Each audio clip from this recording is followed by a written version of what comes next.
ચૈત્ર સુદ એકમ એટલે ચેટીચંદ. સિંધી સમાજના આ દિવસને ખાસ દિવસ તરીકે ઉજવવામાં આવતો હોય છે. ત્યારે મોડાસામાં સિંધી સમાજ દ્વારા સિંધી સમાજની વાડી ખાતે મોટી સંખ્યામાં ભાઈઓ બહેનો એકત્રિત થયા હતા, જ્યાં ભગવાન ઝૂલેલાલની આરતી અને પૂજા કરી હતી. તેમજ બાઇક રેલી સાથે વાતે ગાતે ભગવાન ઝૂલેલાલની શોભાયાત્રાનું આયોજન કરાયું હતું.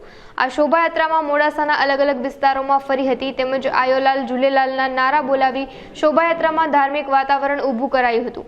આ દરમિયાન સિંધી સમાજના ભાઈઓ અને બહેનો નાચગાન કરી ચેટીચાંદની ઉજવણી કરી હતી. જય ઝૂલેલાલ. હું ગોપાલ રાઘાણી, મોડાસા સિંધી સમાજ પ્રમુખ. મોડાસામાં અત્યારે 70 વર્ષથી ચેટીચંદનો મહોત્સવ અમે ઉજવી રહ્યા છીએ. દર સાલ ધામધૂમથી ચેટીચંદનો મહોત્સવ ઉજવતા હોઈએ છીએ.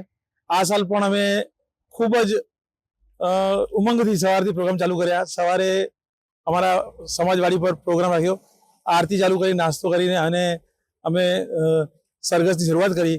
સરઘસ અમારો વાડીથી થઈ બેરામુંગળા થઈ સોમનાથ મંદિર, લીઓ ચોકી પોલીસ, ખોડિયાર મંદિર, ગણપતિ મંદિર, એમ મેઘરજ રોડ ઉમિયા માતા મંદિર થઈને પાછો અમારા વાડી પર પૂરું થશે. એના પછી સાંજે અમારા બેરાણા સાહેબનો પ્રોગ્રામ બી સરસ મજાનો થઈ ગયો છે. સરસ આ પ્રોગ્રામના અમે આયોજન કરીને જેટલા પણ સિંધી સમાજના પરિવારો છે અમે ખૂબ આનંદથી ઉજવીએ છીએ. અને જેટલા પણ પ્રોગ્રામ હોય છે મને ખૂબ સાથ સહકાર મળતો હોય સમાજનો. સમગ્ર મોડાસા પણ અમને ખૂબ સાથ સહકાર આપતો હોય છે. જેટલા પણ લોકો અમને સાથ સહકાર આપ્યો તેનો ખૂબ ખૂબ આભાર. ચેટીચંદ નિમિત્તે અમને સર્વ પ્રેમી જનતાનો ખૂબ આભાર માનીએ છીએ. જય ઝૂલેલાલ.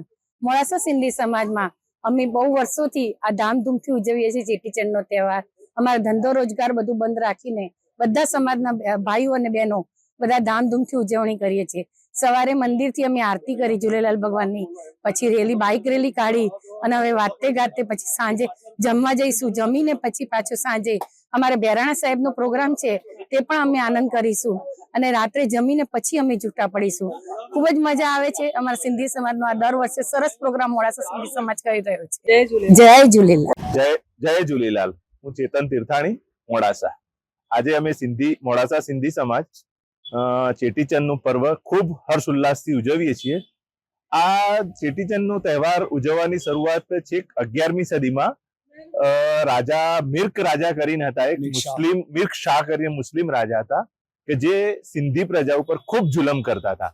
એટલે સિંધી પ્રજા ભેગી થઈ અને અમારા સિંધુ નદી પર જઈ અને ભગવાનને પ્રાર્થના કરી અને ભગવાન ખુદ પ્રસન્ન થયા, ઉડેરોલાલ તરીકે પ્રસન્ન થયા, અમને આ બધાના જુલમમાંથી મુક્ત કર્યા. એ દિવસથી અમે સિંધી લોકો ચેટીચંદનો તહેવાર ખૂબ ધામધૂમથી, હર્ષોલ્લાસથી અને ખૂબ સદભાવનાથી અમે ઉજવીએ છીએ. જય ઝૂલેલાલ.